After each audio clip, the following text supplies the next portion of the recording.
Guys, magandang araw po muli sa inyong lahat. Ayan, ngayon po ay panibagong video ko na naman po.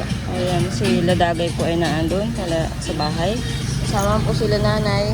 Bigyan ko po ng pambilang isda si nanay para may ulam po kami tanghalian. Ayan, at nandito po ako sa tahian. Pero hindi pa ako magtatahi ngayon kasi meron pa akong lalakarin. Magpapaalam lang po ako na hindi muna ako makakapasok ngayon kasi meron lang po akong lalakarin. Ayan, importante po. Ayan guys, dito po.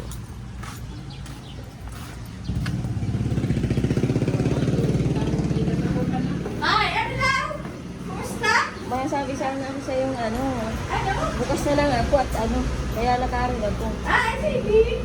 Pinatay namin ito sa akin. Ay, nasa lang kaya ka ako sa akin. Kausap. Ay, nanggaling ako sa center ay wala naman paalis si doktora. Doon ang check. Doon ang check up sa Si ate yung nagtatahi. Siya? Hindi nga. May nagpipintuhan lang kami. Para... Ay, di ba hindi?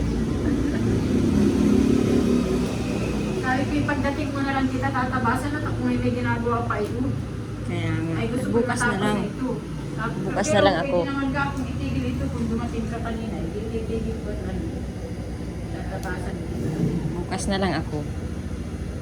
Sige. At baka ako'y hapunin din dito sa ko ay.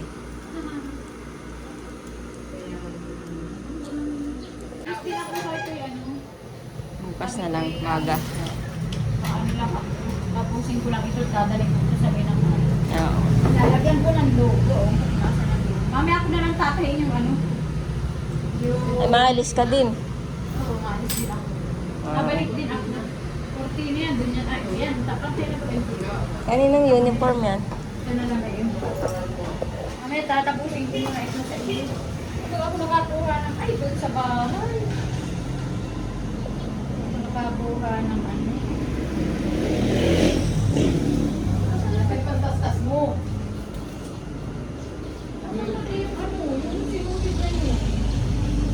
Pwede na yan, oh. Hindi naman magamit. Ay, sa braso. Sige ate, mapunta na muna ako. Sige po. Oo, bukas na lang. Ayan guys.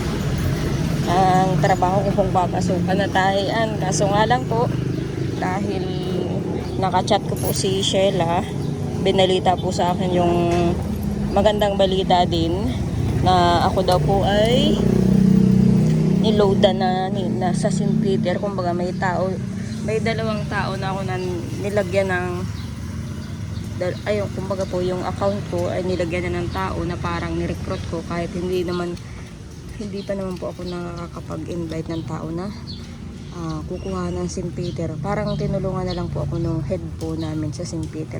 Kaya sabi po sa akin ni Sheila, alagaan ko, ituloy-tuloy ko na, ikared ko na yung St. Peter kasi meron ng dalawang tao na aalagaan ko. Kaya dapat ay ikarir ko na din daw po yung St. Peter. Kasi sa St. Peter po, maganda din po ang kitaan. At isa pa rin po doon, bukod sa matutulungan din po yung mga taong yung mga kukuha. Kasi ang St. Peter po ay mahalaga po ang St. Peter. Kasi merong pagkakataon na hindi po nyo inaasahan ay meron po kayong makukuha na sa St. Peter. Kaya sa St. Peter po pwede po kayong hulog-hulog at mas makakamura po kapag hulugan. Kapag po bibili po kayo ng ng kabaong, mas mahal po yun kumpara sa ganito pong hulugan. Buwan-buwan ay magbabayad ka kung magkano lang po yung kaya nyo ibayad. Halimbawa, ang pinili nyo po ay yung 1,000, yun po 1,000 buwan-buwan. Mas makakamura po yung inyong magiging magiging taol po pagdating ng araw. Pero kung bibili po kayo ng cash, mas mahal. Kung sakali man na di natin po inaasahan. Katulad ko po, naguhulog po ako sa St. Peter. Dinamay ko na rin po si nanay. Kaya 2 St. Peter po ang hinuhulugan ko. Kaya ngayon, extra dito sa tahian. Tapos alokin ko din po yung may-ari ng tahian na sumali sa St. Peter kung hindi pa po siya nakakasali. Ayan guys, at ngayon naman po ay may pupuntahan muna po ako. Pero dadaan po rin ako kay Sheila kasi inaakit po ako na mag-area kami sa Barangay Itok. Titingnan ko po kung matatapos yung lakad ko ngayon, kung makakasama ko sa pag-area sa barangay na yun, makapag-recruit po ng sasali sa St. Peter. Malalaman ko po mamaya. Kasi may lakad po ako ngayon.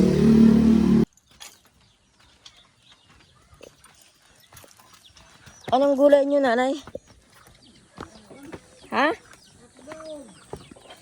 Hindi na kakuha siya pang gulay? Hindi, alam mo ang gagato. O, bakit madilim? Ang ilang. Ah, si Dagay? Ay, kaiga. Tulog na? Aba. Wala kayong ilaw, nanay? Dilim. Nasaan na yung solar nyo? Hindi na nagana? Hindi na nagana yung prato. Ay, di magana kayong gasira. Wala nga dito gas. Walang gas. Pag hindi sa bayan gas, turudok.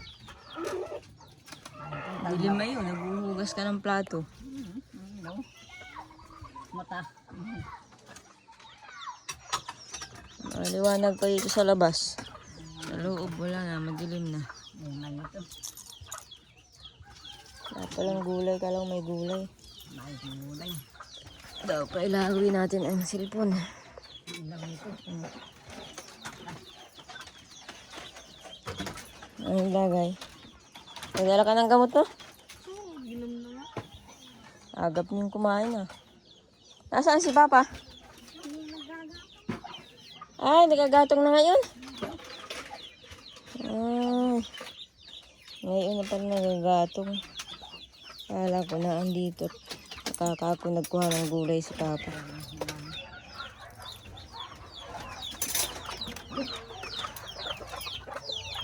Sige, araw yung aso. Kaya ng aso yun.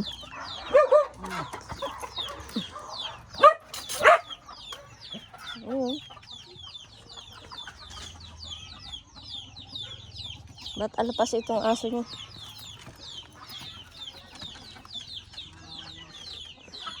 Nagbahog si Papa doon. Ha? Ay, ikaw nagbahog? Malalaki na yung tuta, oh. Nakain na ito? Pamigay mo na ito. May mataba, oh. Merong payat. Tatagpang lalaki yan. Ayan, para pamigay nila. Dami na naman kayong aso.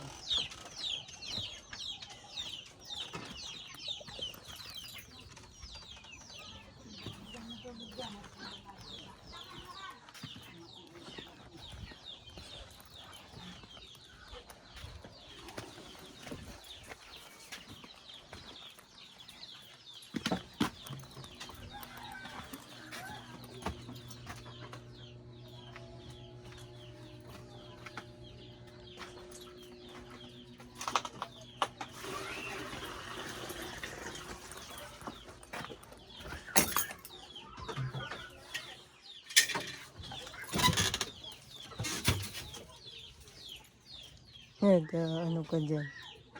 Oh. Ayan. Masain ka? Hindi, didikit ng apoy. Mainit ang tubig. Ha? Doon ka na mag-init. May apoy doon ay. Parehas din namang uling. Kinain naman. Ano, dikit na? Ha? Doon ka na mag-init sa inyo. Parehas din naman yun. Iinit din yun. Uling din naman yun na doon.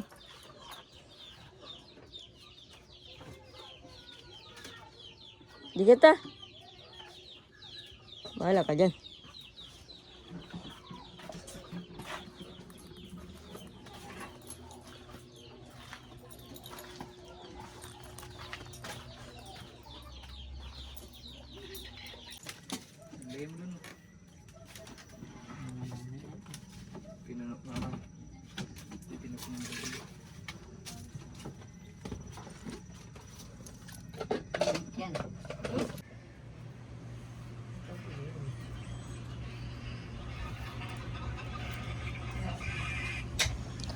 Ayun guys.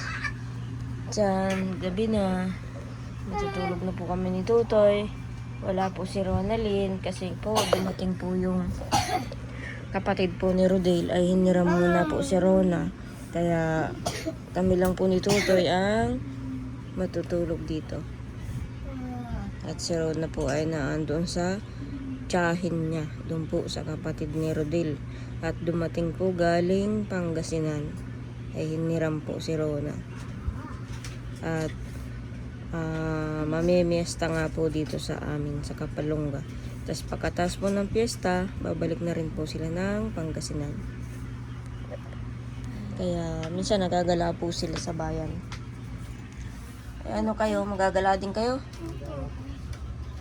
May konti na panonodan dyan. May nagbubuga ng kape sa bumahay. Hindi naman yung gabi-gabi.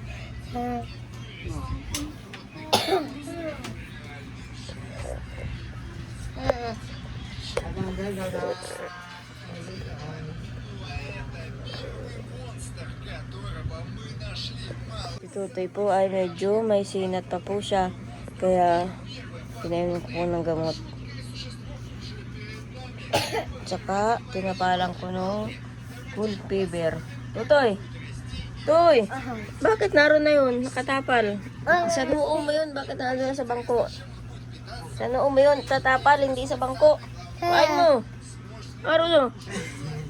Ba't doon yun nakatapal? Ha? Sa noo yun, hindi yun sa bangko. Ah. Kain mo. Kain mo. Ano? Kain mo. Araw na sa bangko. Yung baga may lagnat. Ha? Yung baga may lagnat.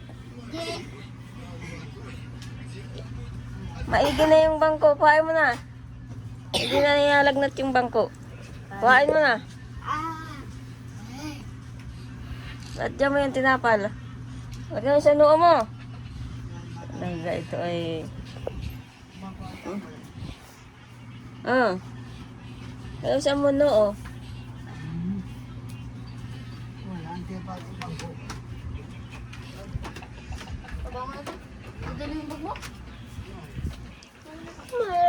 Kayo naman kung anong oras kayo mga umuwi ha. Mama, oh. Hindi na ako. Hindi na dikit. Hindi na ako. Sarado nyo dyan. Ayun guys, hanggang dito na lang po muna ang aking video. Hindi ko na po pinakita sa video kung ano ba yung mga pinuntahan ko po kanina. Punta po ako ng barangay. May usapin lang po na tinapos. Kaya lang hindi pa rin po tapos. Babalik pa po ako ng katapusan. Yun po yung napag-usapan namin. Tungkol po yun sa mga gamit. Naalala nyo po yung vlog ko noon na hindi sinasauling gamit. Yun po yun, nilapit ko sa barangay. Nag-usap kami, pangalawang usap na po namin kanina, pangalawang usap. Kasi una, pinatawag ko po. Hindi po nila matanggap na kukunin ko yung gamit. Kaya gusto nilang pagbayarin ng 3,000. Ngayon, may mga pinakita pang ebidensya na sila po ang may utang. Kaya yun, hindi na po sila nakipagtalo. Kasi sila naman po talaga ang may utang.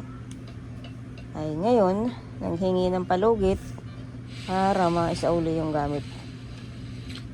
Kaya dun sa pizza na yun, ay sa barangay po nila dadalhin yung gamit na kinukuha ko. Yun po guys ang inilapit ko po sa barangay. At yun po. Tutawag na lang po sa akin yung kagawad ng barangay kapag nadala na po yung mga gamit dun sa barangay. Ayun guys, at hanggang dito na lang po muna ang video uli namin. Maraming salamat po ulit sa panonood po ninyo sa bawat vlog po namin.